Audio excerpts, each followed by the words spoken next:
स्थान पर बैठ जाना।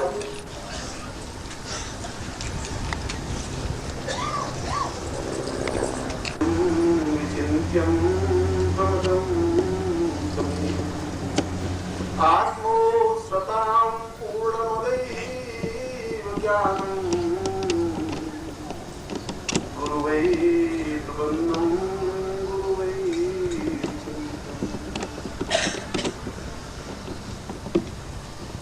आज का यह नवरात्रि के सुंदर प्रभात वेला में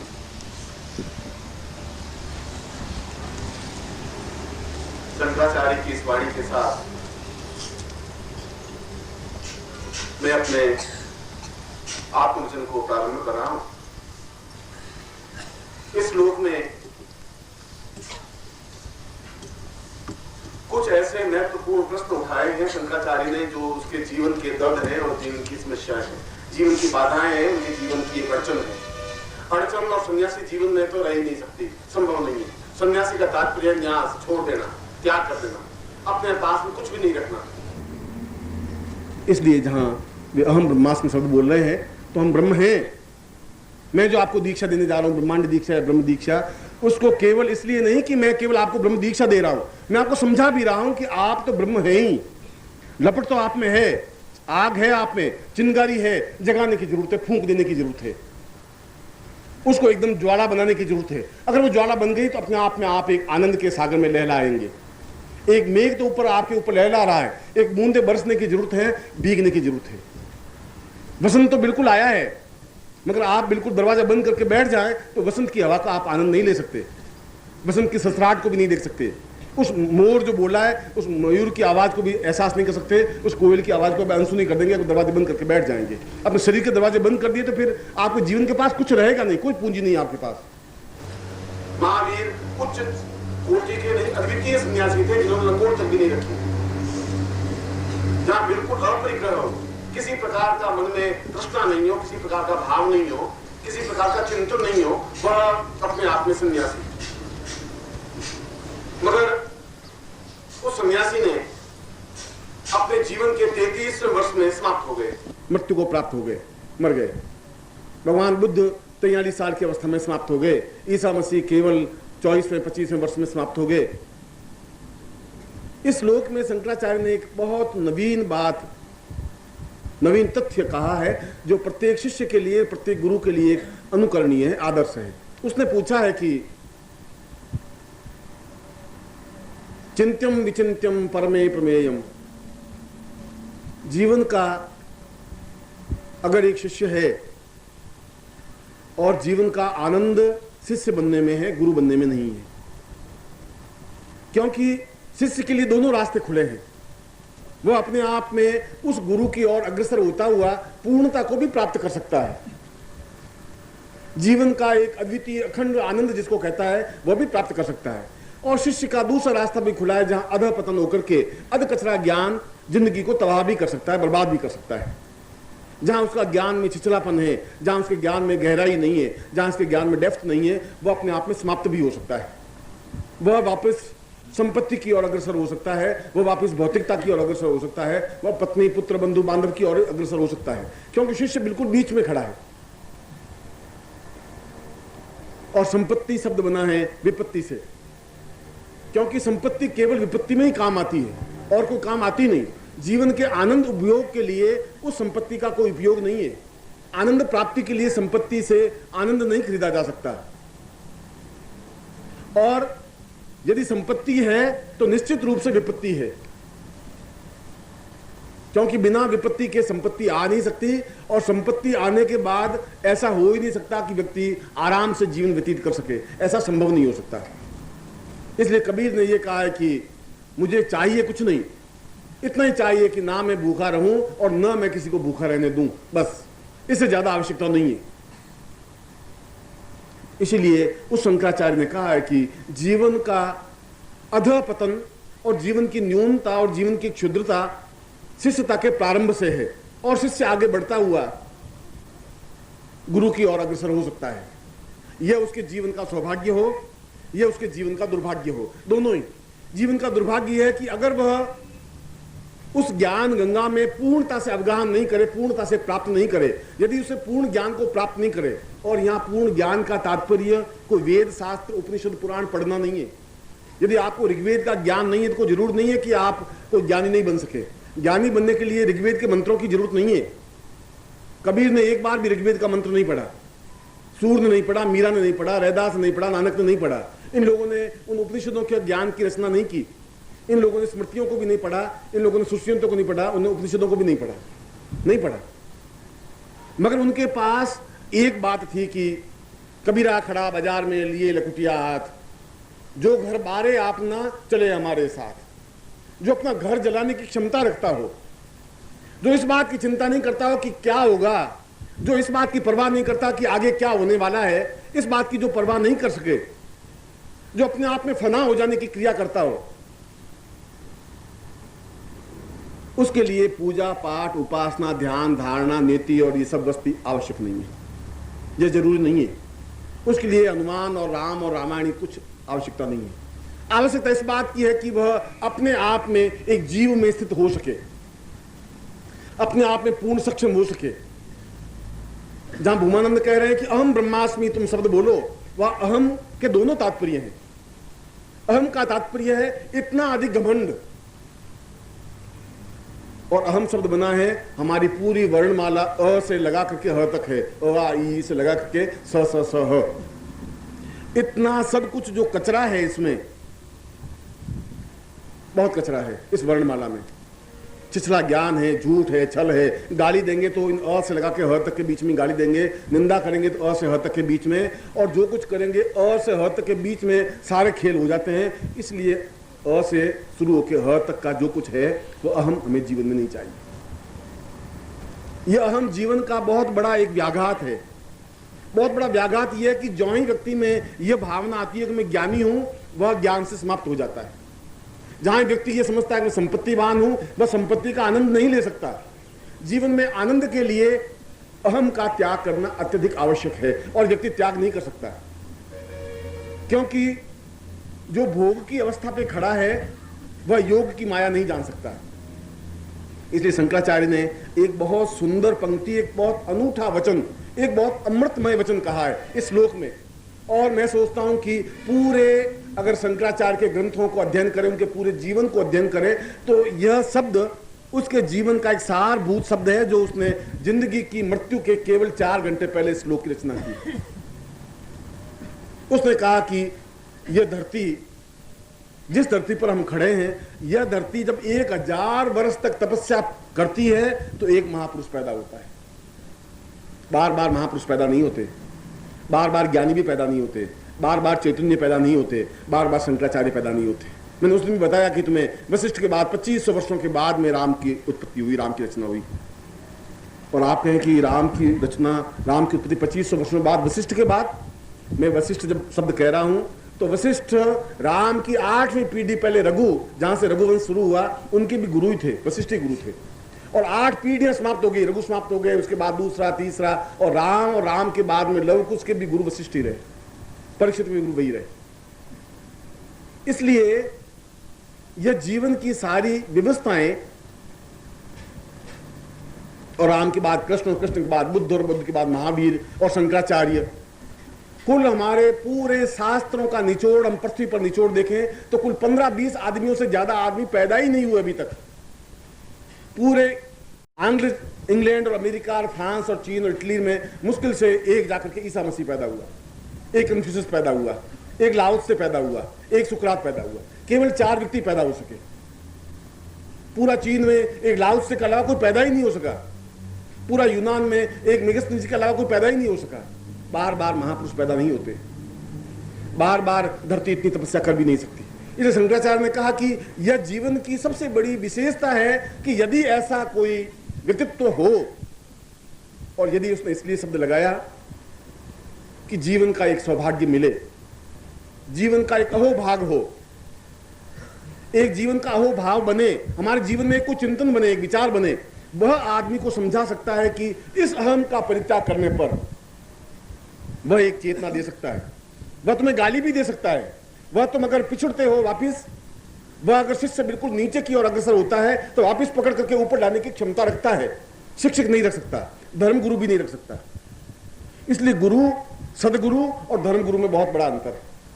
इसलिए तीन शब्द अलग अलग बने, बाकी एक शब्द से भी चल सकता था। धर्म गुरु तो केवल तुम्हें सत्यानाश करने के लिए बने हैं, जो तुम्हें बर्बाद कर देंगे, और बर्बाद कर दिया है। पूरा संसार यदि संत्रस्त है, दुखी है, तो धर्म गुरुओं की वजह से है।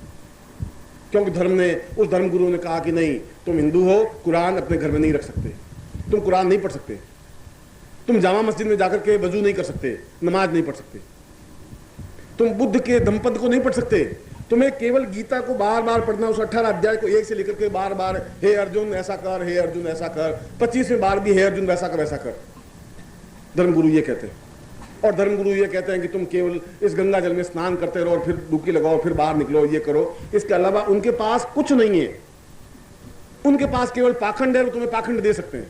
उनके पास केवल छल है, उनके पास केवल शब्द जाल है, वो तुम्हें शब्द जाल दे सकते हैं, तुम्हें मुक्त नहीं कर सकते। तुम्हें बार बार ग्रस्त की ओर अग्रसर करेंगे, बार बार उसमें तुम्हें फंसाएंगे, बार बार भोग की ओर प्रवृत्त करेंगे। चाहे आप गीता पढ़ लीजिए, चाहे रामायण पढ़ लीजिए, चाहे महाभारत पढ़ लीजिए, उन सारों में एक ही तथ्य बार बार स्पष्ट उल्लेख है कि यह युद्ध हुआ नारी की वजह से हुआ। रामायण बनती नहीं बेचारी। अगर सीता नहीं होती और सीता का हरण नहीं होता और ये स्त्री नहीं बनती तो रामायण की रचना होती नहीं। न रावण आता, न सीता को उल्ट जाता, न रावण को मारते, न राम जी को दुख होता, न इतनी 4000 दिन प्रश्नों का ये बनता। सारा 4000 पृष्ठ इसलिए तुलसीदास जी को रंगने पड़े कि सीता बेचारी पैदा हो गई गलती से। और अगर द्रौपदी नहीं होती तो महाभारत तो होता ही नहीं। 18 दिन तक क्यों लड़ते, क्यों युद्ध करते? इसलिए उन्होंने कहा कि नहीं, सीता का मुंह देखना जरूरी नहीं, द्रौपदी का नाम लेना ठीक नहीं, बस तुम भगवान का भजन करो, राम राम करने के अलावा कुछ नहीं। ये धर्मगुरु। इसलिए मैंने कहा कि जहां तक तुम्हें धर्मगुरु मिले वहां बचने की जरूरत है। धर्म तो जो धारण करने की शक्ति है, जो तुम धारण कर सकते हो, धार्यति सधर्म, जो तुम धारण कर सको। अगर मानवता का धर्म धारण कर सको तो मानवता तुम्हारा धर्म है। अगर चैतन्यता प्राप्त कर सको, अगर अपने हृदय को विकसित कर सको तो वह तुम्हारा धर्म है। धर्म को हिंदू ये संप्रदाय है, ये धर्म नहीं है। जिनको तुम धर्म शब्द से उपस्थित कर रहे हो वह धर्म नहीं है। इसलिए ऋग्वेद में कहीं हिंदू शब्द नहीं आया है, यजुर्वेद में नहीं आया है, उपनिषदों में कहीं नहीं आया है, न मुस्लिम संप्रदाय आया है, न हिंदू संप्रदाय आया है, न बौद्ध धर्म संप्रदाय, न चैतन्य संप्रदाय, कुछ नहीं आया है। उन ग्रंथों में नहीं है। ये हमने बाद में अपने आप के कटघरों में बंद कर दिया है। और जहां हमने बंद कर दिया वहां हमारा ज्ञान समाप्त हो गया, वहां आगे पढ़ने की श्रुति खत्म हो गई। मैं कुरान नहीं पढ़ूंगा तो कैसे मुझे मालूम पड़ेगा कि इस्लाम क्या चीज है? और नहीं समझ में आएगा तो मैं कैसे तुलना कर सकूंगा कि इस हिंदुत्व में इस्लाम में क्या अंतर है? अगर मैं धम्मपद नहीं पढ़ूंगा तो बुद्ध को मैं कैसे समझूंगा? और बुद्ध को नहीं समझूंगा तो एक बहुत बड़े ज्ञानी से मैं वंचित हो जाऊंगा। फिर पृथ्वी ने जो 1000 साल तपस्या करके बुद्ध को पैदा किया, वह पृथ्वी 1000 साल तपस्या बेकार गई उस पृथ्वी की। मुझे बुद्ध को भी समझना पड़ेगा, मुझे सुकरात को भी समझना पड़ेगा, मुझे ईसा मसीह को भी समझना पड़ेगा, मुझे अपने आप को भी समझना पड़ेगा। अहम ब्रह्मास्मि, अहम तो तब बनेगा। इसलिए अहम का दूसरा शब्द है कि मैं अपने आप को समझूं। उस अहंकार को छोड़ करके जब मैं अपने आप को समझूंगा, और संसार में सबसे कठिन क्रिया अपने आप को समझने की है। हम दूसरों को आसानी से समझ लेते हैं, क्यों? उनके प्रति हमारी धारणा बन जाती है। और मैं कह सकता हूं ये मेरा पड़ोसी बहुत बदमाश है, साला चोर है, उचक्का है, मुझे कहने में कोई संकोच है ही नहीं, क्योंकि इसके लिए मुझे सर्टिफिकेट देने की जरूरत नहीं, कोई प्रमाण देने की जरूरत नहीं। मैंने कह दिया, उसने कह दिया। और ये लड़की बहुत दुष्चरित्र है, रोज मैं इसको गली में आते जाते देखता हूं, ये अच्छे घर की लड़की नहीं है। दूसरों के बारे में कमेंट करना जीवन का एक बहुत बड़ा आनंद और जीवन का बहुत बड़ा सुख की बात है। अपने आप को नहीं समझ सकते, और इसीलिए उस शंकराचार्य का अहम, उस अहम को छोड़ करके जब मैं अपने आप को समझने की कोशिश करूंगा, और अपने आप को समझने की क्रिया के लिए पूर्ण ब्रह्मास्मि, अहम ब्रह्मास्मि। यहां अहम ब्रह्मास्मि कहते हुए शंकराचार्य यही नहीं कह रहे कि मैं बहुत घमंडी हूं। जब कृष्ण कह रहे हैं कि सर्वधर्मान् परित्यज्य मामेकम शरणं व्रज, तो वहां कृष्ण को घमंडी नहीं है। अर्जुन को ये नहीं कह रहे तू सब छोड़ दे, मेरे पास आ जा। वो कह रहा है तेरे पास जो अहम है, जो कुछ छल है, झूठ है, कपट है, अगर मैंने तुझे यहां नहीं रोका तो तुम कौरवों की तरह वापस बन जाएगा। अगर मैंने तुम्हें यहां नहीं रोका तो तुम्हारा सारा ज्ञान, सारा चिंतन समाप्त हो जाएगा। जहां बुद्ध कह रहे हैं कि कुछ नहीं है जिंदगी में, अगर है तो मैं हूं, तो मुझे समझोगे तो तुम अपने आप जीवन को समझ लोगे। यहां बुद्ध का कोई घमंड नहीं बोल रहा है। बुद्ध इसलिए समझा रहा है शिष्य को कि उन शिष्यों में ज्ञान नहीं है, चेतना नहीं है, उनमें आग नहीं है, उनमें चिंगारी नहीं है, समझने की क्रिया नहीं है, उसमें अहम है। उस अहम को तोड़ने के लिए ऐसी क्रिया कर दी जा रही है। इसलिए वो बार बार कह रहा है कि तुम उस ब्रह्म को नहीं समझ पाओगे, क्योंकि उस ब्रह्म में और ब्रह्म में बहुत बड़ा अंतर है ही नहीं। जहां ब्रह्म में पड़े वहां ब्रह्म समाप्त हो जाएगा। जहां अपने आप को हम समझेंगे नहीं वहां ब्रह्म को भी नहीं समझ सकेंगे। इसलिए जहां बुद्ध ये बात अपने धम्मपद में प्रारंभ में, जहां प्रारंभ की लाइन कह रही है, उनका आनंद, उनका प्रिय शिष्य का आनंद, अगर तुम्हें कुछ सीखना है, कुछ ज्ञान प्राप्त करना है, मेरे सारे जीवन का निचोड़ तुम्हें देखना है कि मैं जीवन में क्या था और क्या बना और कहां, तो तुम फिर मुझे, केवल मुझे समझो और कुछ समझने की जरूरत नहीं। इसलिए उनमें एक करुणा है, इसलिए उनमें एक ममता है, एक स्नेह है, एक अटैचमेंट है, एक प्यार है। और इसीलिए धर्मगुरुओं ने इन सारे तथ्यों को समाप्त कर दिया और हमारा जीवन एक जड़ बन गया। क्यों जड़ बन गया? हमें क्यों नहीं चेतना पैदा हुई? हम ऋषियों की संतान, वशिष्ठ और विश्वामित्र की संतान, और हम जड़ बन गए, बिल्कुल एक पंगु बन गए। इसलिए बन गए कि हमारे ऊपर एक प्रहार किया गया, उन धर्मगुरुओं ने प्रहार किया हमारे जीवन की। आज मुझे एक पत्र लिखा, उसने लिखा कि क्या हम स्त्रियां ओम शब्द का उच्चारण कर सकती हैं, और क्या हम स्त्रियां महावीर की उपासना कर सकती हैं, और क्या हम हनुमान चालीसा का पाठ कर सकती हैं। किसी महिला ने लिखा, और वो बेचारी को गलत नहीं लिख रही थी, क्योंकि धर्मगुरुओं ने कहा कि तुम हनुमान जी के पास नहीं जा सकती, हनुमान जी के सामने नहीं बैठ सकती। हनुमान जी इतने कायर बुज़दिल हैं कि तुम जाती हनुमान जी भाग जाएंगे, क्या हो जाएगा हनुमान जी को, तकलीफ क्या हो जाएगी? जब मैं नहीं भाग सकता तुम्हें देख करके, तो हनुमान जी तो मुझसे ज्यादा ताकतवान होंगे, ज्यादा क्षमतावान होंगे। उन्होंने तो पूरा द्रोणाचार्य पर्वत को उठा दिया था, फिर क्यों घबरा रहे हैं हनुमान जी तुम्हारे पास जाने से? पर धर्मगुरु के नहीं, अगर तुम चली गई, अगर स्त्री शिक्षित हो गई, तो उनका स्वयं का अहम समाप्त हो जाएगा। उन धर्मगुरुओं का जो अहम है, जो ईगो है, जो उनका, और ये सारे ज्ञान के ग्रंथ, जो धर्म ग्रंथ, मैं वेद पुराण की बात नहीं कर रहा हूं, ये जितने धर्म ग्रंथ लिखे गए सब पुरुषों ने लिखे, स्त्रियों ने बेचारे लिखे। पुरुषों ने लिखे, तो पुरुषों ने अपना एकाधिपत्य स्थापित करने के लिए पूरे भारतवर्ष की 1 अरब जनसंख्या का 50% तो बिल्कुल त्याज्य कर दिया कि नहीं, औरतें नहीं पढ़ सकती, वेद नहीं पढ़ सकती। हरिद्वार में कई ऐसे आश्रम है, वहां स्पष्ट है कि गायत्री मंत्र का उच्चारण स्त्रियां नहीं कर सकती। हमारा जीवन कितना, धर्म ने कितना हमें जकड़ दिया, और ये सारा उन धर्मगुरुओं के, उन व्यक्तियों का अहम बोल रहा था। अगर तुम स्त्री को हनुमान चालीसा पाठ नहीं करने दे रहे हो, तो तुम्हारा अहम है कि स्त्री को अगर थोड़ा भी सुनता दे दी, तो हमसे वे ज्यादा सेंसिटिव है, हमसे ज्यादा ज्ञानवान है। स्त्री ज्यादा ज्ञानवान होती है, स्त्री बात को तुरंत भांप लेती है, तुरंत पहचान लेती है। पुरुष तो नहीं समझ पाता, क्योंकि पुरुष की पुरुषता है, कठोरता है, और कठोर व्यक्ति, उसके अंदर एक रसधार प्रवाहित नहीं हो सकती। पुरुष एक चट्टान की तरह है, तो स्त्री एक जलधार की तरह है, और कितनी भी कठोर चट्टान होगी, बराबर जलधार पड़ेगी तो चट्टान को काट लेगी। चट्टान को काट सकती है, इतनी उसमें रसधार है, जल की धार में ताकत है, मगर जलधार को ऊपर से बंद कर दिया कि नहीं, तुम्हें केवल चूल्हा चौका संभालना है, इसके अलावा कुछ नहीं करना है। तुम्हें राम का नाम नहीं लेना है, तुम हनुमान जी का पाठ नहीं कर सकती, तुम राम जी का नाम नहीं ले सकती, तुम्हें पूजा पाठ करना नहीं है, तुम्हें उपासना नहीं करनी है, तुम्हें हनुमान चालीसा का पाठ नहीं करना है, तुम देवी इंकनी चामुंडा विचे नहीं जप सकती। और ये तुमने नहीं कहा, ये तुमसे 4000 साल पहले भी ऋषियों ने ऐसी बात कह दी, क्योंकि ऋषि पुरुष थे। ये उनके जीवन की विडंबना थी, ये जीवन की कमियां थी, ये जीवन की व्यवस्थाएं थी उनको। इसलिए हमारा धर्म शब्द बिल्कुल एक अलग चीज है, ज्ञान चेतना हमारी चीज अलग है। जहां शंकराचार्य कह रहे हैं कि ये हमारे जीवन की विडंबना है, और संन्यास जीवन की एक विडंबना थी, शंकराचार्य की लिमिटेशंस थी। शंकराचार्य ने जीवन का एक अद्वितीय पक्ष हमारे सामने रखा, पर जीवन का एक अंधकार पक्ष भी उनके सामने रहा कि उन्होंने अपने जीवन में स्त्रियों को शिष्य बनाया ही नहीं। इसलिए नहीं बनाया कि अगर स्त्रियों को शिष्य बना दिया गया तो अपने आप में मेरा संन्यास धर्म खंडित हो जाएगा।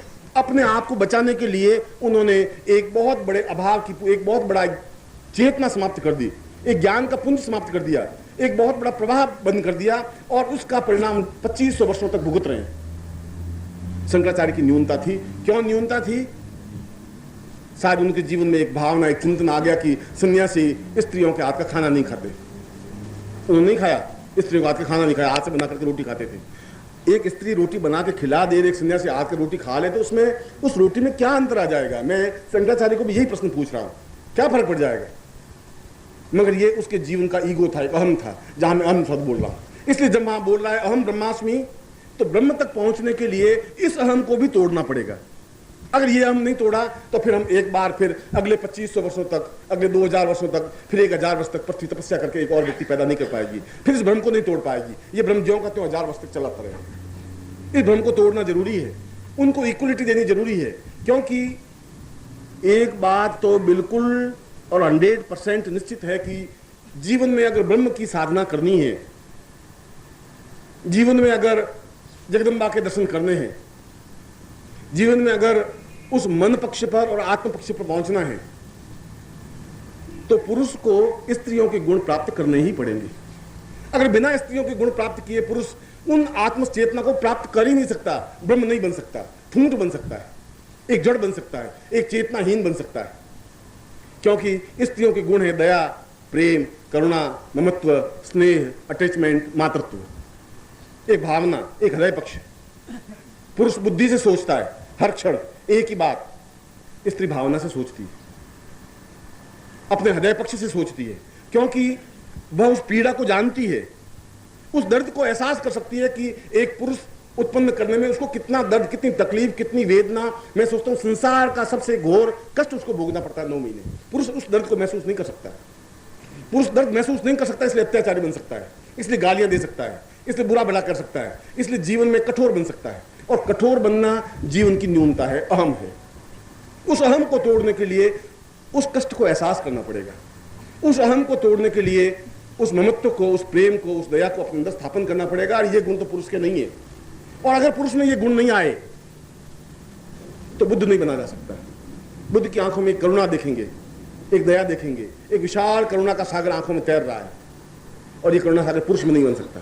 पुरुष तो चंगेज खा बन सकता है, औरंगजेब बन सकता है, कंस बन सकता है, रावण बन सकता है, विधर्मी बन सकता है, अत्याचारी बन सकता है, क्योंकि इस पौरुषता से ही पुरुष बनता है। अगर कोई लुंज पुंज तुम्हारा पति हो, बहुत ढीला ढाला हो, अच्छा तुम चलो, अच्छा चलता हूं, अच्छा बैठ जाओ, अच्छा बैठ जाओ, तो तुम मन में सोचो कि साला क्या साला आदमी है, साला गया भी था, अब तुम करो नहीं, माँ बाप ने पल्ले पकड़ दिया, पटक दिया, मगर तुम उसके प्रति एक पति भाव रख ही नहीं सकती, है ही नहीं। क्योंकि पति एकदम से होना चाहिए एक चट्टान की तरह मजबूत, क्षमतावान, एक होना चाहिए कि उसके ऊपर प्रत्येक स्त्री, तुम में से जितनी बैठी जो भी संसार है, प्रत्येक स्त्री चाहती है कि पति मेरे ऊपर प्रहार करे, जबरदस्ती करे, मैं बाहर जाना चाहूँ वो रोके।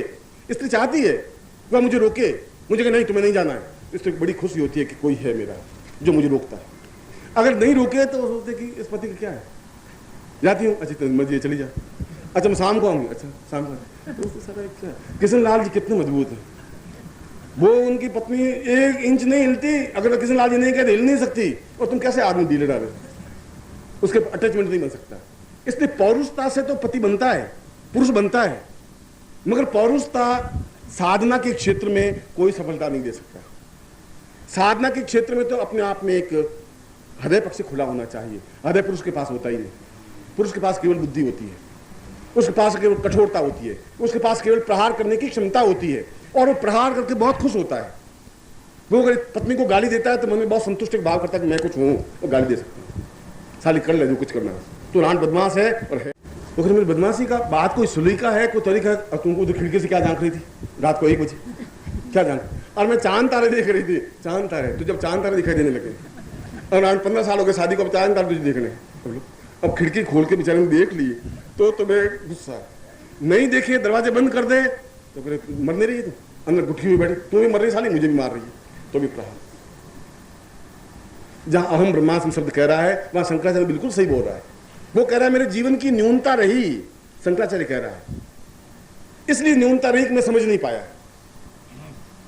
कोई जरूर नहीं शंकराचार्य सब कुछ समझ ही बैठा हो, कोई जरूर नहीं कि हमारे पिताजी बहुत महान ज्ञानी हो, हमारे पिताजी में कमियां हो सकती हैं, और अगर पुत्र है तो साफ कैसा ये मेरे पिताजी में कमी थी, ये मेरे पिताजी में विशेषता थी, यह क्षमता है। मेरे पिताजी शराबी थे, ये उनकी न्यूनता थी, कमजोरी थी, मगर बहुत दयावान थे, ये उनकी विशेषता थी। दोनों पक्ष सामने रखने वाला ज्ञानी बन सकता है।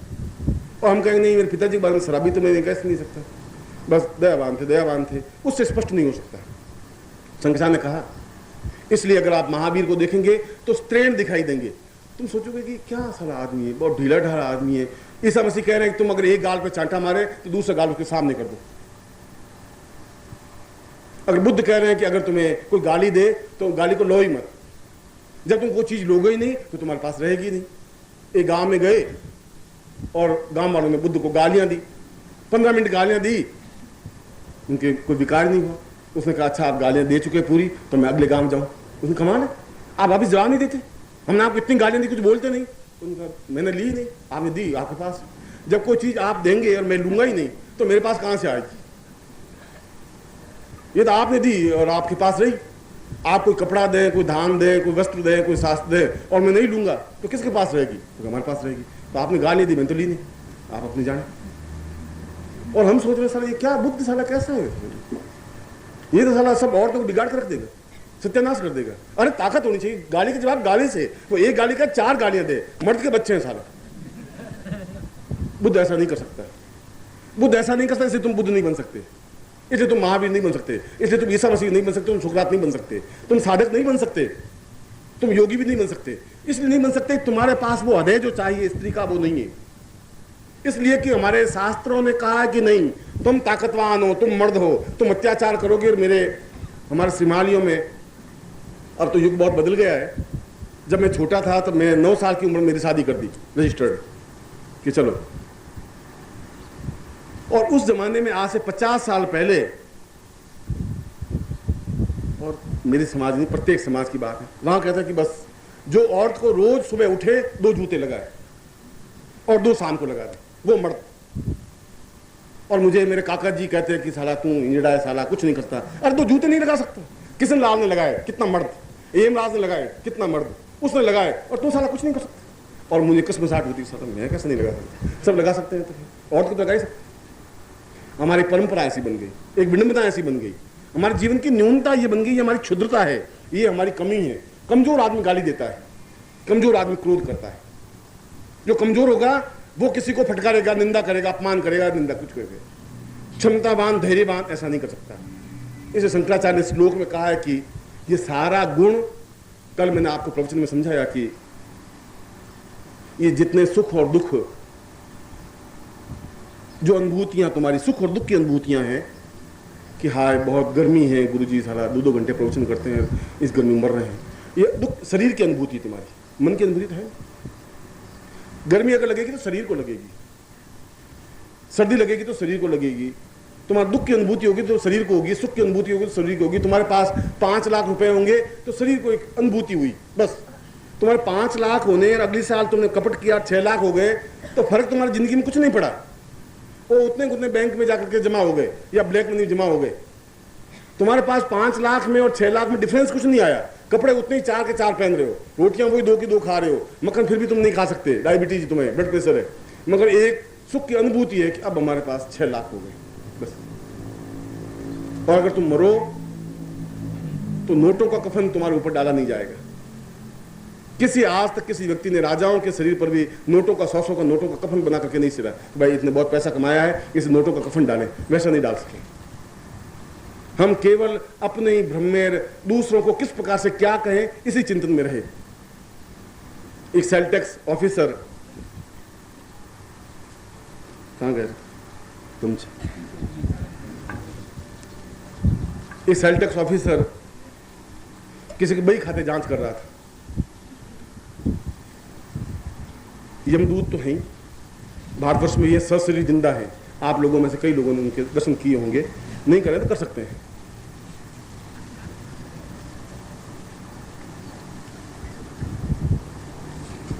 सेल टैक्स ऑफिसर आया और उसने उनके बही खाते जांच किए।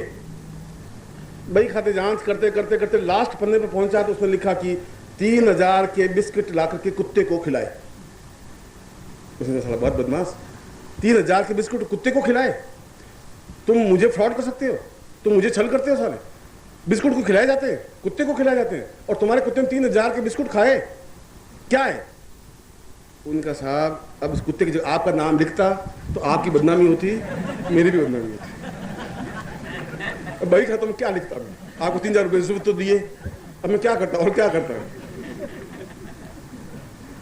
लिखना पड़ा। अब आपको तो मैं ये कुत्ता सब काट लेता हूँ, आपका नाम लिख देता हूँ, जैसा आप खुश हो वैसा करने को तैयार।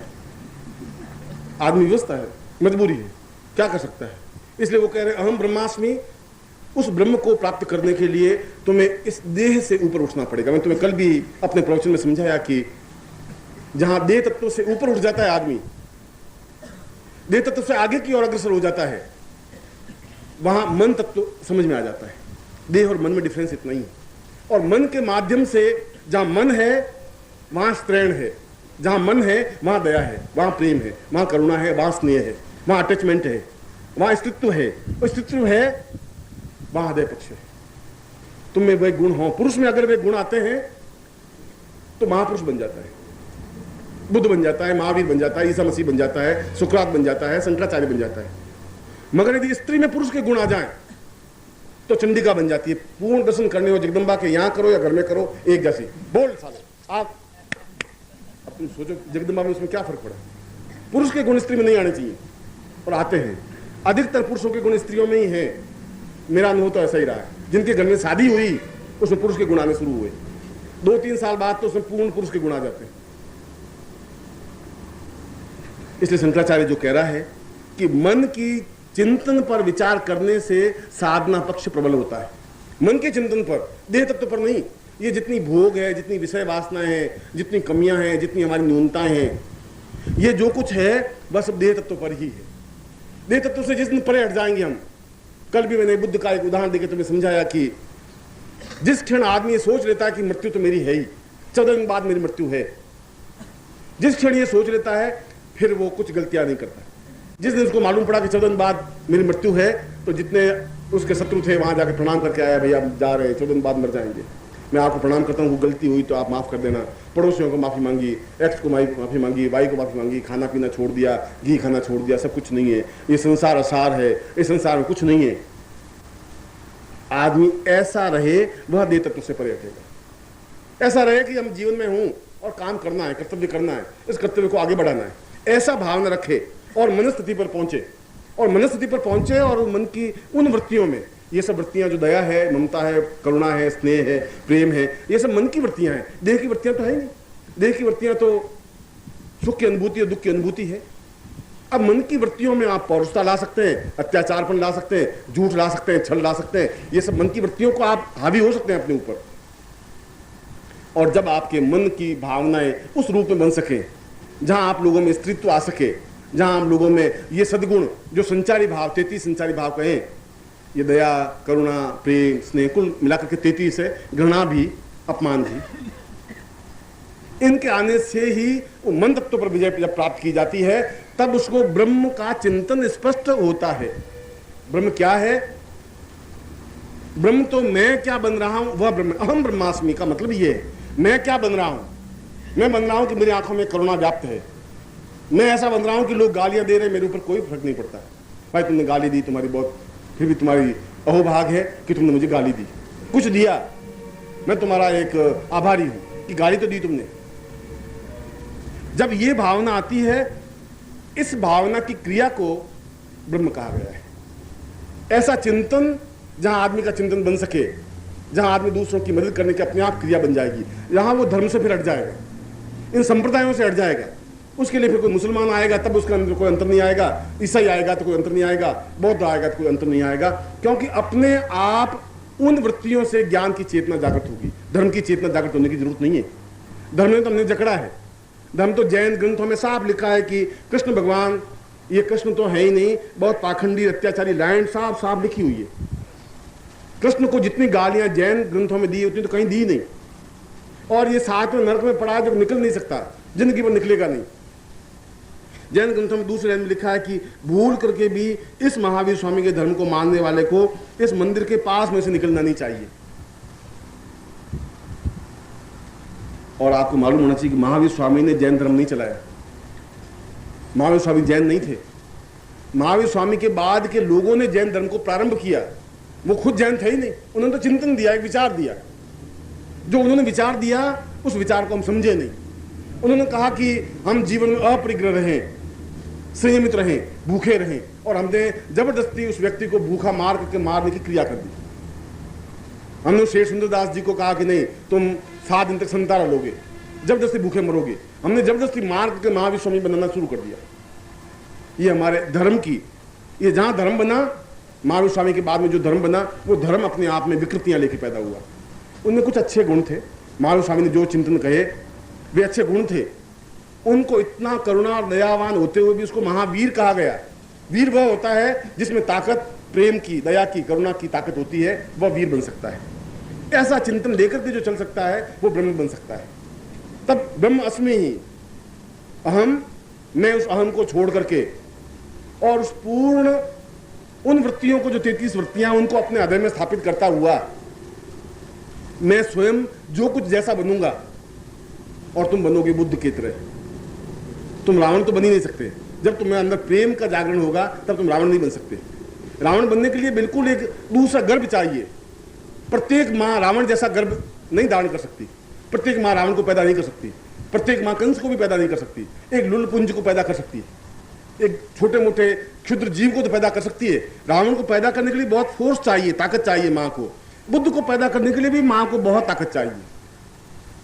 ऐसा गर्भ अपने आप में बहुत क्षमतावान होना चाहिए, जिसकी खुद की कोई तपस्या हो, आधार हो, बेस हो। और तपस्या शब्द बना है केवल गुरु के चिंतनों को अपने आप में उतारने की क्रिया से। तपहम सपूर्वा सा तपस्या है। जो उनके चिंतनों को अपने आप में उतार सके वह तपस्या है, वह तप है। जो अपने ताप को अपने ऊपर झेल सके, क्रियात्मक पक्ष ले सके, वह तपस्या है। ऐसा गर्भ जहां आज से केवल 3000 वर्ष पहले जो 21 महीने का गर्भ धारण कर सकती थी मां, 21 महीने में संतान पैदा हो सकती थी और अपने आप में एक परिपक्व, एक ज्ञानी, एक चिंतक, एक अद्वितीय। मुझे बहुत आश्चर्य होता है कि उस समय वशिष्ठ और विश्वामित्र के टाइम में जितने बालक पैदा हुए, वशिष्ठ बने, कोई विश्वामित्र बने, कोई गर्ग बने, कोई उद्दालक बने, कोई अत्रि बने, कोई कणाद बने, पुलस्त्य बने, उसके बाद परंपरा लुप्त हो गई। क्या कारण हो गया? इसलिए कारण लुप्त हो गया कि नारीत्व में पुरुषत्व आ गया। वो एक पायलट तो बन सकी, वो युद्ध में भाग लेने वाली तो बन सकी, वो कंप्यूटर में काम करने वाली बन सकी, वो व्यापार करने वाली तो बन सकी, स्त्रीत्व समाप्त कर दिया। जो पुरुषों के संपर्क में आई उसका जो एक क्षमा भाव था, एक कारुण्य भाव था, वो खत्म हो गया।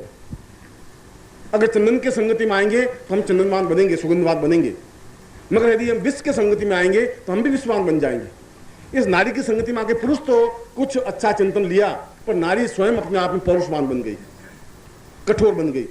यदि आप जो एनसीसी में भाग लेने वाली लड़कियां हैं, शादी करने के बाद यदि आपको उसकी चाल देखें तो कालिदास ने जो कुछ चाल लिखा है वो तो चाल है ही नहीं। कालिदास ने स्त्री की चाल को हंसनी की कहा है, ऐसी जैसे हंसनी चलती है वैसी चाल होती है, और वो बिल्कुल चलती है जैसे कोई आर्मी की अफसर चलती है वैसे चलती है। वो चाल ही नहीं आ सकती उसमें, वो उसमें लोच है ही नहीं, उस शरीर में वो क्षमता होनी चाहिए, वो है ही नहीं। अगर लोच नहीं है तो उसके गर्भ में वो ताकत भी नहीं रह सकती। गर्भ में ताकत तो अपने आप में एक बिल्कुल संजो करके रखने लायक ताकत और क्षमता होनी चाहिए। इसलिए 21 महीने का गर्भ समाप्त हुआ, 20 महीने का हुआ, 18 महीने का हुआ, 16 महीने का हुआ, और आगे जाकर के सत्यनारायण की कथा में लिखा है साहब की उसके बाद 10वें मास में एक सुंदर सुशील कन्या उत्पन्न हुई। आज से 300 साल पहले सत्यनारायण की कथा लिखी गई। उसमें पूरे 10 महीने पूरे होने के बाद संतान उत्पन्न होती थी, और आज से 50 साल पहले 9 महीने बाद संतान उत्पन्न होती थी, और अब 8 महीने पूरे होकर 2 या 3 दिन ऊपर जाते हैं संतान पैदा हो जाती। और तुम्हारी पीढ़ी में 25 साल बाद पूरे 7 महीने पूरे करके 8 महीने शुरू करेंगे तब संतान पैदा हो जाएगी। कच्चा फल अपने आप में बुद्ध नहीं बन सकता, महावीर भी नहीं बन सकता। कच्चा फल तो एक बहुत सामान्य व्यक्तित्व बन सकता है जो 20, 25, 50 साल, 60 साल जिंदा रहेगा और मर जाएगा। उसके लिए धारण शक्ति उसकी खत्म हो गई। वो धारण शक्ति खत्म हो गई पुरुषों की संगति से, उनका खुद का अस्तित्व खत्म हो गया। शंकराचार्य ने इसी बात को, इस दुख को प्रकट किया। उनका ये मैंने बहुत गलती कर दी, आने वाली पीढ़ियां भुगतेगी, कहा उसने, और वास्तव में हमने भुगता। हमने एहसास नहीं कर पाए, हम चिंतन नहीं कर पाए, हम ब्रह्म बन ही नहीं पाए, क्योंकि ब्रह्म बनने के लिए वापिस एक शक्तिशाली पुरुष की जरूरत थी, शक्तिशाली ज्ञान की जरूरत थी, एक चेतना पुंज की जरूरत थी, एक लपट की जरूरत थी जो तुम्हें लपट दे सके, आग दे सके, तुम्हें समझा सके कि तुम खुद ब्रह्म हो। चीखने चिल्लाने से, हम ब्रह्मास्मि कूकने से तुम ब्रह्म नहीं बन सकते। कैसे ब्रह्म बना जाए ये समझने की जरूरत है। अस्मि, अपने आप की अस्मिता को मिटा करके, अपने आप को पूर्ण रूप से फना करके, अपने आप को बलिदान करके, अपने आप को विसर्जित करके, अपने आप को समर्पित करके, और जहां समर्पण करने की क्रिया अगर तुम में नहीं अकड़ है, अहम है, तो फिर तुम अस्मि नहीं बन सकते।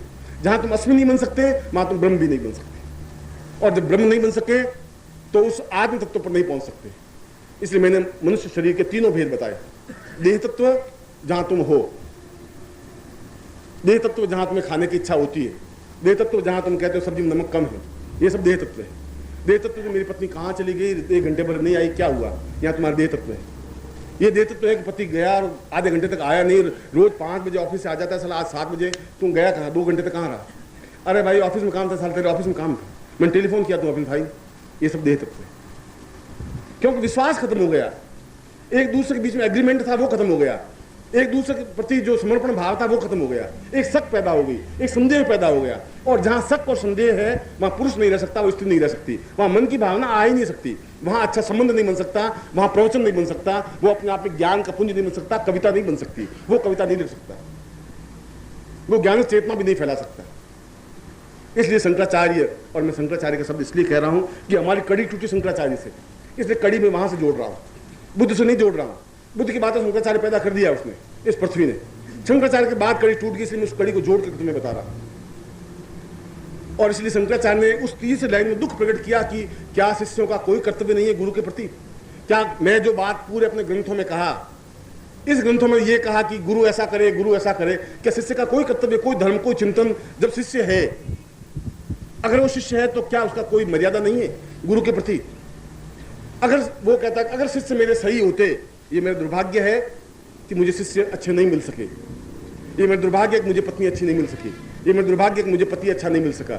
और शंकराचार्य कह रहे मेरा दुर्भाग्य है कि मुझे अच्छा शिष्य नहीं मिल सके, इसलिए 33वें वर्ष में मुझे मरना पड़ रहा है, इसलिए मरना पड़ रहा है कि बार बार मैं अपने आप में घुट रहा हूं, अपने आप में मेरी घुटन इतनी ही हो गई है कि सीना फट जाए और निकल जाए, मैं कुछ कह नहीं पा रहा। शिष्यों की ड्यूटी, शिष्यों का धर्म, शिष्यों का कर्तव्य था कि मेरे सुख की चिंता करे। अगर एक शंकराचार्य और 20 साल जिंदा रहता तो शायद और 4-6 ग्रंथ लिख पाता, अद्वितीय ग्रंथ लिख पाता, एक ऐसे ग्रंथ लिख पाता जहां हजारों हजारों साल तक पीढ़ियां उनको याद करती। एक शंकर भाष्य लिख करके शंकराचार्य खत्म हो गए। और शिष्यों की इससे बड़ी कृतज्ञता कुछ नहीं हो सकती, इससे बड़ा झूठ, इससे बड़ा छल अपने गुरु के प्रति कुछ नहीं हो सकता कि उसने उनको जीवित नहीं रहने दिया, ईसा मसीह को जीवित नहीं रहने दिया। इसलिए जीवित नहीं रहने दिया कि वह जीवित रह के कड़वी बात कह रहा था। वो कह रहा था तुम गलती कर रहे हो, वो कह रहा था कि ये सब कुछ ठीक नहीं है, तुम युद्ध नहीं करो, तुम लड़ाई नहीं करो, तुम मारपीट नहीं करो, तुम राजाओं को मत मारो, सिपाहियों को मत मारो। वो बात बहुत कड़वी थी। गुरु तो कहेगा, पर शिष्य का भी शंकराचार्य कहना कर्तव्य है कि गुरु को जिंदा रखे। अगर वो जिंदा रहा, अगर उसकी घुटन को एहसास की, क्योंकि गुरु तो देह तत्व पर आकर के तुमसे बात कर पाएगा। अगर वो आत्म तत्व पर रहे फिर तुम्हारी जरूरत है ही नहीं, फिर तो आंख बंद की तुम बैठे हो, मैं भी आंख बंद की बैठा हूँ, 4-6 घंटे 8 घंटे बैठा हूँ, तुम अपनी जगह मैं अपनी जगह, फिर उससे तो कोई फायदा भी नहीं होगा। मैं तुम्हें कैसे समझा पाऊंगा? तुम्हें समझाने के लिए मुझे देह तत्व पे आना ही पड़ेगा। रविशंकर बहुत बड़े एक संगीतज्ञ हैं, नाम तुमने सुना होगा, अमेरिका में, इंग्लैंड में, पूरे संसार में उनका नाम है, सितार वादन में। हिंदुस्तान में आए, सब संसार में घूमते घूमते उन्होंने बहुत बड़े प्राइज प्राप्त किए, करोड़ों रुपए कमाए। जब हिंदुस्तान में आए तो उन्होंने सोचा कि जिस गांव में पैदा हुआ उस गांव के प्रति भी मेरे कुछ कर्तव्य हैं, कुछ ऋण हैं। छोटा सा गांव है, 300 घर का, तो क्या हुआ? मैं अगर न्यूयॉर्क में इतना प्रयोग दे के आया हूँ, इतने सितार बजा के आया हूँ, इंग्लैंड में बजा के आया हूँ, फ्रांस पेरिस में बजा के आया हूँ, तो हिंदुस्तान में बजाऊंगा। हिंदुस्तान में उनको बड़ा सम्मान दिया गया, राष्ट्रपति ने उनको अवार्ड दिया, सब कुछ किया। तो अपने गाँव में गए तो गाँव वाले बहुत खुश हुए, भाई रवि आ गया, रवि आ गया, ये हमारा बचपन का रविया था, तू नंगा घूमता था, रविया तुझे याद है? अभी घूमता था, तो 5 साल का था तो घूमता था। अब उसमें कौन सी आप महानता मुझे दिखा रहे हैं कि तू रविया नंगा घूमता था?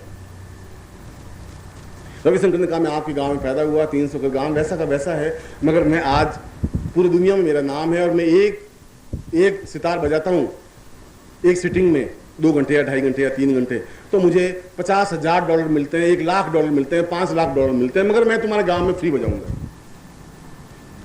गाँव वालों ने कहा कि हिंजारो सभा है और सभा में सितार बजाएंगे, अपन सुनेंगे। तो गाँव वालों ने मिलकर के सब इकट्ठे हुए, एक खाली पीपा रख दिया, खाली पीपे के ऊपर गैस जमा करके गैस लगा दिया, गाँव में बिजली तो थी नहीं, आगे जाजम बिछा दी और जाजम पर लोग आकर के बैठ गए। औरतें आई, आदमी आए, बैठ गए। रविशंकर भी आए, उन्होंने सितार बजानी शुरू की, पक्की राग, जय जयवंती राग शुरू कर दी, ता ता ता तुम तुम तुम तुम तुम। अब आंख बंद की तुम करते रहे। अब 15-20 मिनट तो तुम में लग गए। कहाँ यहाँ से गया था तो दिमाग बिल्कुल ठीक। अरे अंखियां मिला के जिया भरमा के चले नहीं जाना, कोई गाना हुआ? ये तुम साला क्या गाना हुआ? फिर गाँव, अपने गांव का रवैया है तो सुनो तो सही। अब ये बार बार रवैया थोड़े आएगा, कह दिया था।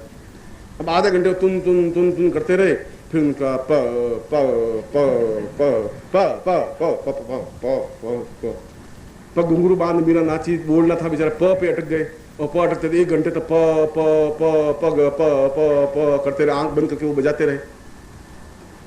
1.5 घंटे बाद आंख खुली, आंख खुली तो गाँव वाला कोई नहीं, एक आदमी बैठा जाजम पर सिर्फ। सब चले गए। अभी तो मैंने पग भी पूरा नहीं बोला, अभी तो घुंघरू बाकी है, मीरा बांधी रे, अभी तो 2-2.5-4 घंटे का कार्यक्रम है सर। फिर भी उसने कहा कोई बात नहीं, पूरे 300 लोगों में बीच में अगर एक भी अगर कद्रदान मिल गया तो बहुत बड़ी बात है, ये छोटी बात नहीं है। उसने कहा कि मुझे बहुत खुशी है कि मेरी सितार को कोई समझ नहीं सका, मगर तुमने समझा, तुम बैठे रहे, तुमने सुना। उसने कहा सुना सुने कर्म फूटा, ये जाजम मेरी है, आप उठो तो जाजम कर लेके जाओ।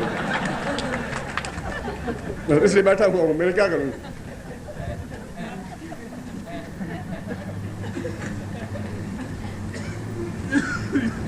अब तुम उस चीज को, मैं चाहे चीखूं ब्रह्म ब्रह्म, तुम चीखूं और तुम उसको समझो ही नहीं। इसलिए मुझे उस ब्रह्म से और आत्मा से, मन और मन से ठेठ देह तत्व पे आके बात करनी पड़ती तुम्हें। अब तुम सोचो कि गुरुजी ये ब्रह्म छोड़े तो जाएं और खाना खाएं। अब हो गया गुरुजी, ब्रह्म तो जहां आएगा तो आएगा। अपने आप में पूर्ण उस गुरु को उस देह तत्व पे आना पड़ता है। वो आना उनकी मजबूरी है, उनकी व्यवस्था है। अगर शिष्यों को समझाएं, शंकराचार्य की मजबूरी थी, ये कमी थी, इसलिए शंकराचार्य ने कहा कि यदि अच्छे शिष्य मिलते तो शिष्यों का भी उतना ही कर्तव्य था कि जब मैं देह तत्व पे आऊंगा तो मुझे घुटन भी होगी, मैं देह तत्व में आऊंगा तो मैं तुमसे प्यार भी करूंगा, मैं तुमसे बातचीत भी करूंगा, मैं तुम्हारे जैसा बनूंगा, अपनी तरफ से उस ऊंचाई लेवल से बिल्कुल नीचे आऊंगा। तुम्हारी तरह मैं एक जाजम पर बैठूंगा, तुम्हारी तरह तकिए के पास में बैठूंगा, तुम्हारी तरह मैं चाय पीऊंगा, तुम्हारी तरह से बात करूंगा, तुम्हारी तरफ से हंसी मजाक करूंगा, तुम्हारी तरह मुझे रहना पड़ेगा, तब मेरी बात तुम्हारे गले उतर पाएगी। तुम्हारे जैसा बनूंगा, पानी में पानी मिल पाएगा, तेल में तेल मिल पाएगा, घी में घी मिल पाएगा। ऐसा बनना मेरी मजबूरी होगी, मगर ऐसा बनने के लिए मुझे बहुत घुटन, बहुत तकलीफ, बहुत टेंस, बहुत वेदना, क्योंकि उस आनंद को जो प्राप्त किया हुआ व्यक्ति जब यहाँ उतरता है तब उसको बहुत वेदना होती है, बहुत तकलीफ होती है, बहुत अपने आप में कष्ट उसको उठाना पड़ता है। वो अपने आप को, मन को मार करके कुछ बोलता है, कुछ कहता है। जहां मन को मारने की क्रिया होती है, जहां घुटन होती है, उस घुटन को भी शिष्य ही दूर करेंगे। गुरु के तो घुटन है, गुरु दूर कर नहीं सकता। गुरु की मजबूरी है शिष्यों के बीच में आए, और गुरु की मजबूरी है कि शिष्य को समझाए, और गुरु की मजबूरी है कि शिष्य को अपने समान बनाने के लिए प्रयत्न करे। मैं शंकराचार्य का शिष्यों का कोई कर्तव्य, कोई धर्म है ही नहीं, उनका कोई चिंतन नहीं है, उनका कोई गुरु के प्रति कोई रिस्पेक्ट नहीं है, उनके जीवन का कोई फर्ज है ही नहीं कि गुरु के प्रसन्न करने के लिए, गुरु को आनंद देने के लिए, गुरु को खुशी देने के लिए, गुरु को प्रसन्नता, हास्य और उल्लास और आनंद देने के लिए। अगर शिष्य के पास कुछ नहीं है तो फिर गुरु को 32वें साल में मरना पड़ेगा, फिर 33वें साल में उनको समाप्त होना पड़ेगा, फिर वो ग्रंथ नहीं लिख पाएगा, फिर वो काव्य की रचना नहीं कर पाएगी। फिर बुद्ध अपने आप में 42 साल की अवस्था में बिल्कुल ही कहेगा कि मैं बिल्कुल हताश और निराश शिष्यों से होके जा रहा हूं। बुद्ध मरे तो उनकी आंखों में कोई उल्लास का भाव नहीं था, वो आनंद। उनका शिष्य कह रहा है कि इतना दुखी मन से तो मैंने किसी को मरते हुए देखा ही नहीं जितना बुद्ध मर रहे थे। उनकी दुख आंखों में व्याप्त थी। जिन आंखों में करुणा थी, वे करुणा अपने आप में दुख में कन्वर्ट हो गई। बहुत दुखी, फीकी आंखें, विषाद युक्त आंखें, एक चिंतातुर आंखें लेकर के बुद्ध मरे, एक तड़पते हुए बुद्ध मरे, एक बेचैन बुद्ध मरे, जिंदा बुद्ध नहीं मर सके। महावीर स्वामी जब मरे तो उनकी आंखें बिल्कुल फटी की फटी रह गई। उनकी आंखों में एक विस्मय था, एक आश्चर्य था कि क्या यही शिष्य मेरे हैं, इनके लिए जब मैंने जिंदगी होमी, यही शिष्य मेरे लिए थे। इसलिए जहां ब्रह्म का चिंतन मैं जब तुम्हें कह रहा हूं, वहां देह तत्व से ऊपर मन की तत्व है, मन तत्व से ऊपर आत्म तत्व है। मन से भी जब परे हट जाते हैं, मन से भी जब ऊपर उठ जाते हैं, तब हमारे सुख और दुख और हानि और लाभ और विषाद और करुणा ये कुछ व्याप्त नहीं हो पाते।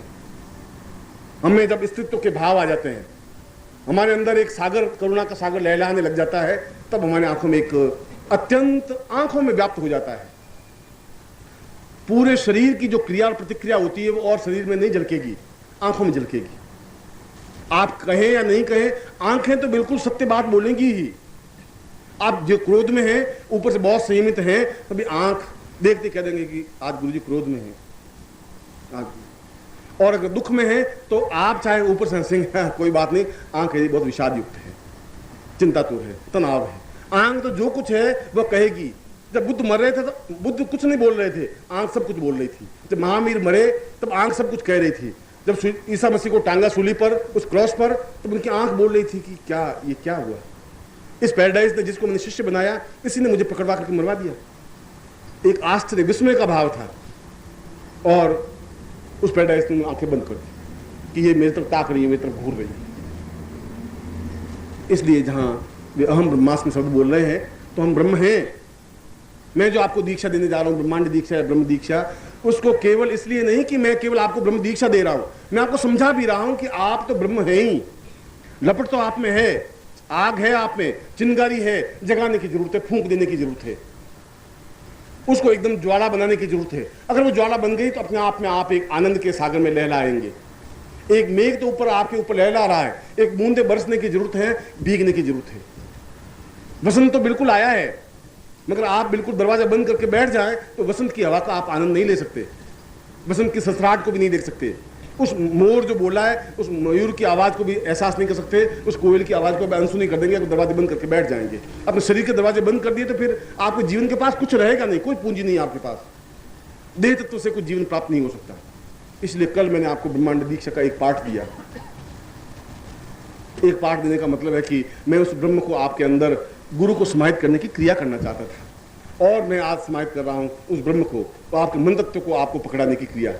मन तत्व से आगे आत्म तत्व को पकड़ाने की क्रिया। तीन ही तत्व हैं, चौथा कोई युग है ही नहीं, चौथी कोई धारणा नहीं है। मनुष्य, और मनुष्य के बाद एक करुणा व्याप्त ऋषि, चाहे हम उसका नाम वशिष्ठ कहें, चाहे वशिष्ठ का नाम विश्वामित्र कहें, चाहे उसका नाम बुद्ध कहें, चाहे उसका नाम महावीर कहें, चाहे इसका नाम सुकरात कहें, जिनमें अथाह करुणा है, जहां अथाह दया है, जहां अथाह ममता है, जहां अथाह प्रेम है, जहां स्नेह है, वो भावनाएं वो तुम में आ सके तो तुम्हारा इस संसार को देखने की क्रिया एक अलग हो जाएगी। एक अपने आप में एक अजीब सी खुमारी मस्ती में रहेंगे, जैसे कबीर रहा, जैसे सूर रहा, जैसे मीरा रही, जैसे तुलसी रहे।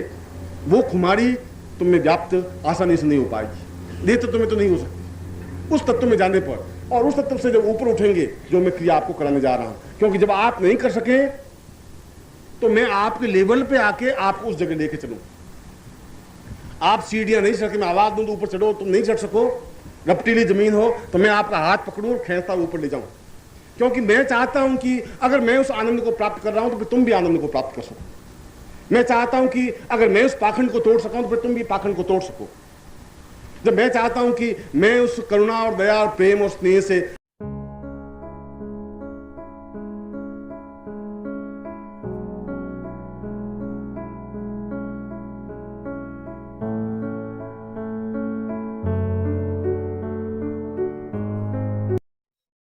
ओम परम तत्वाय नारायणाय गुरुभ्यो नमः।